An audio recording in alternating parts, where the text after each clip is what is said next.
नमस्कार, आप देख रहे हैं न्यूज़ 18 का डिजिटल प्लेटफॉर्म। मैं हूं आपके साथ रुचिका राज। क्या आपके घर का बजट भी बिगड़ने लगा है? क्योंकि चाय की मिठास अब कड़वी होने वाली है। पिछले कुछ हफ्तों में चीनी के दाम आसमान छूने लगे हैं, इसलिए अब सरकार ने इसके खिलाफ एक बेहद ही सख्त और बड़ा एक्शन लिया है। देखिए, सरकार ने ये साफ किया है कि जमाखोरी नहीं चलेगी और इम्पोर्टेड चीनी को अब सिर्फ 2 महीने के अंदर बेचना ही होगा। आखिर सरकार को करीब 10 साल बाद चीनी इंपोर्ट करने का फैसला क्यों लेना पड़ा, आइए जानते हैं इस वीडियो में। त्योहार का सीजन आ चुका है, आप सभी को पता होगा। इसी बीच देश में चीनी की कीमतें लगातार बढ़ रही हैं और इस पर काबू पाने के लिए केंद्र सरकार ने डबल स्ट्राइक की है। पहला कदम है, सरकार ने 31 अक्टूबर 2026 तक 10 लाख टन कच्ची चीनी के ड्यूटी फ्री यानी कि बिना किसी टैक्स के आयात को मंजूरी दे दी है।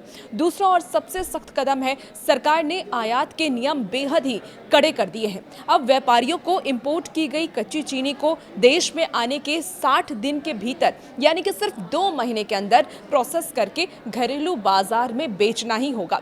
अब आप ये सोच रहे होंगे कि सरकार ने ये 2 महीने की समय सीमा आखिर क्यों ली है?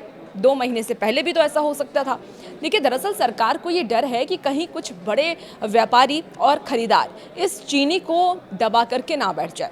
अगर चीनी को गोदामों में बंद कर दिया गया तो सरकार में आर्टिफिशियल स्कार्सिटी पैदा हो जाएगी और दाम और ज़्यादा बढ़ जाएंगे। और इसी जमाखोरी और कालाबाजारी को रोकने के लिए सरकार ने व्यापारियों और बड़े खरीदारों के खिलाफ एक स्टॉक लिमिट भी तय कर दी है। देखिए, साथ ही सभी राज्यों को निर्देश ये दिए गए हैं कि जो भी जमाखोरी करता हुआ पकड़ा जाए उसे तुरंत और सख्त से सख्त उनके ऊपर कानूनी कार्रवाई की जाएगी। लेकिन यहाँ एक सबसे बड़ा सवाल ये उठता है कि भारत, जो कि दुनिया का सबसे बड़ा चीनी उत्पादक देश है, उसे अचानक करीब 1 दशक यानी कि 10 साल बाद चीनी आयात क्यों करनी पड़ रही है?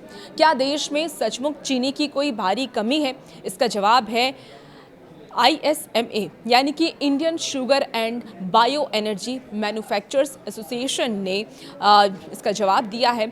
ISMA के मुताबिक देश में चीनी की कोई बुनियादी कमी नहीं है, लेकिन इस साल 2 बड़ी दिक्कतें आई हैं। पहला, गन्ने की फसल पर कीटों का बड़ा हमला हुआ है और दूसरी, देश के कुछ हिस्सों में अत्यधिक बारिश और जल भराव के कारण गन्ने के उत्पादन का अनुमान थोड़ा कम हो गया है और इसी वजह से कीमतों में उछाल आया है। तो अब इस सरकारी एक्शन से आपकी जेब पर क्या असर पड़ेगा? क्योंकि सरकार ने 10 लाख टन चीनी बाजार में उतारने का रास्ता खोल दिया है।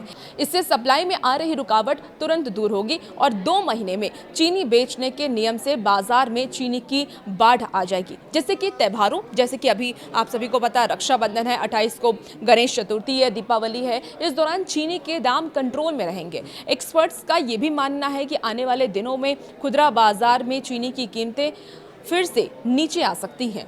तो दोस्तों, सरकार का ये कदम जमाखोरी के लिए कितना उपयोगी है, ये आप कमेंट में ज़रूर बताइएगा। लेकिन देखिए, ये कदम जमाखोरों की कमर तोड़ने और हम उपभोक्ताओं को राहत देने के लिए बेहद ज़रूरी है। अब आपको क्या लगता है, क्या सरकार के इस फैसले से चीनी के दाम सच में कम होंगे? हमें कमेंट बॉक्स में अपनी राय ज़रूर बताइएगा और भी ऐसी वीडियोज़ के लिए आप न्यूज़ 18 के साथ बने रहिए।